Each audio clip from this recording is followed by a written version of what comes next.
Selamat sore buat sahabat-sahabat di mana saja berada. Kita kembali lagi bersama saya di channel Anak Medan Bersuara. Sore ini teman-teman saya akan membawa atau merilis satu konten yang bisa menjadi pembelajaran buat kita semua tentang apa KPK dan apa fungsinya serta apa peranannya. Makanya KPK itu dibentuk berdasarkan filosofi yang disampaikan oleh Ray Rangkuti. Karena ini juga penting buat kita, agar kita paham dan tidak gagal paham. Sebentar teman-teman ya, videonya akan saya tampilkan.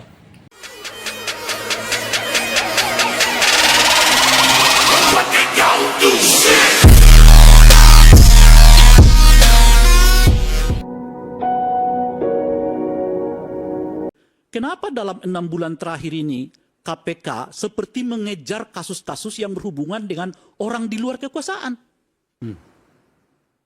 Itu kesan yang Anda tangkap? Coba cek. Ya kan? Sekritis kita terhadap unsur pimpinan KPK yang lama loh. Banyak anggota PDI Perjuangan yang dijerat oleh KPK yang lama itu masuk ke penjara, sehingga PDI dianggap sebagai partai paling banyak mengirimkan anggotanya ke KPK saat itu di tangan komisioner yang lama itu. Artinya apa?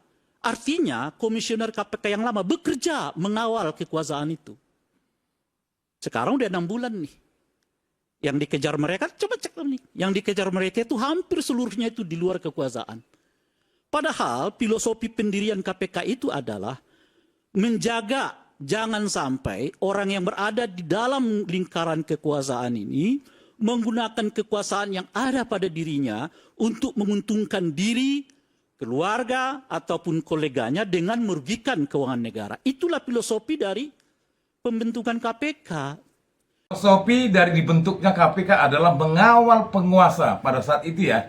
Jadi makanya kemarin seperti yang dikatakan oleh Ray Rangkuti pada saat Pak Jokowi, ya banyak dari kader partai PDIP yang tertangkap tangan oleh KPK pada waktu ketua KPK yang dulu, bukan yang sekarang.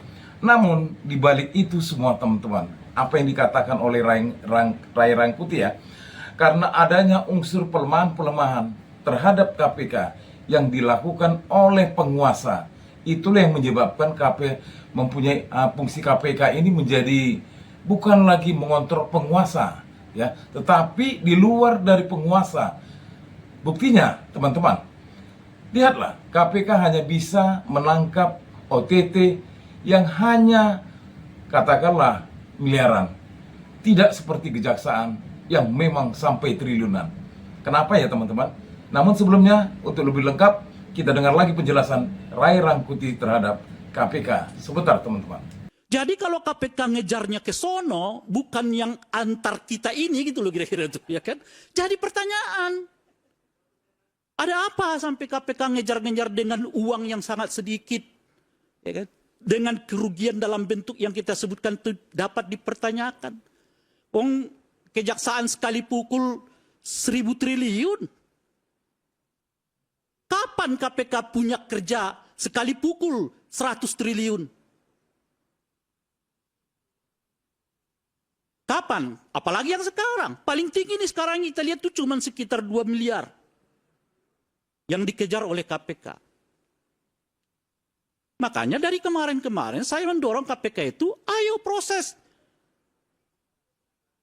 Apa itu? Kasus BI, CSR BI, Blok Medan, dan sebagainya itu. Yang nilai kerugian negaranya tinggi dan pelakunya berhubungan dengan apa yang disebut dengan kekuasaan itu.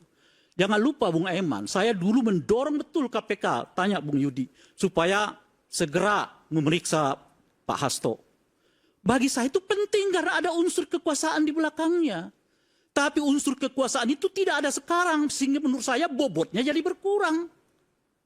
Nah, terlihat kan jelas teman-teman apa yang dikatakan oleh Ray Rangkuti. Bahwasanya KPK sekarang ini hanya bisa menangkap OTT dan di bawah ratusan juta. Apa seperti itu? Kenapa teman-teman? Karena memang betul bahwasanya KPK sekarang itu sudah di tangan oleh penguasa. Karena beliau yang memilih, tentu ada balas jasa dari seorang ketua KPK. Makanya korupsi yang tertangkap hanya itu-itu saja. Namun supaya kita lebih puas, kita dengar lagi penjelasan Ray Rangkuti. Jangan di-skip, jangan di-scroll. Karena filosofi dari KPK itu menjaga kekuasaan jangan dipergunakan untuk menyelewengkan keuangan negara.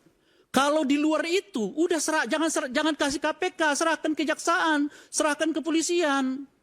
Sebab apa? Sebab kejaksaan dan kepolisian itu bagian dari eksekutif nyata-nyata saat itu, sehingga punya kesulitan, kerumitan, dan juga mungkin peku untuk mengejar orang-orang yang berada di dalam kekuasaan.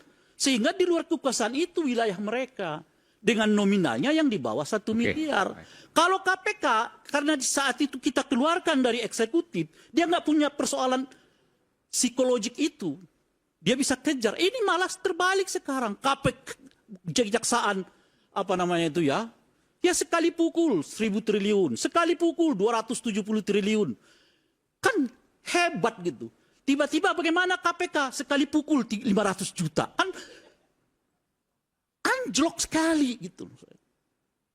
Luar biasa kan teman-teman, Ray Rangkuti yang begitu bergejolaknya mengatakan KPK hanya permainannya kecil-kecil, sekali pukul ratusan juta.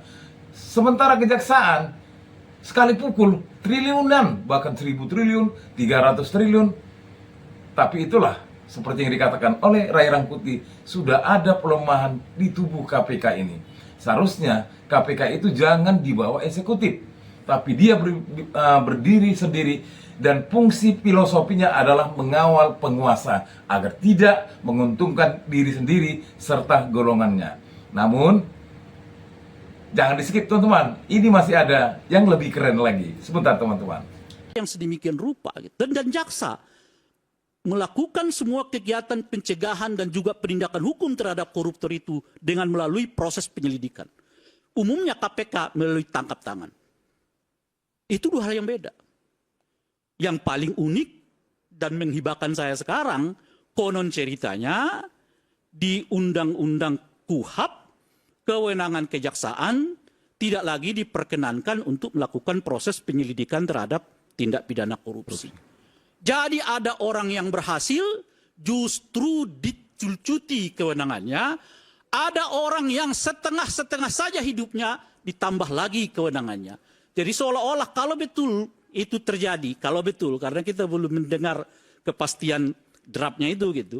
Itu artinya semua persoalan yang berhubungan dengan korupsi datang ke KPK di tengah kinerja KPK yang seperti sekarang ini.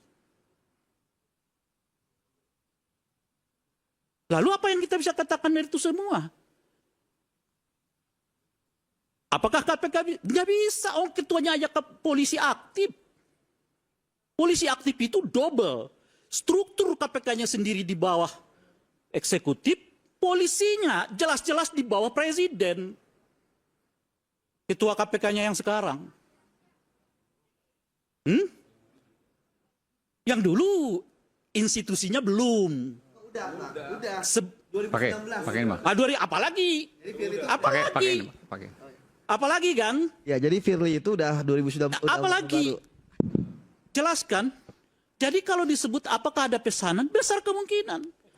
Men serta petugas KPK tadi ya, ada juga yang apanya Pak Jokowi ya, salah satu, ada 3 orang itu terdiam seperti tertutup mulutnya.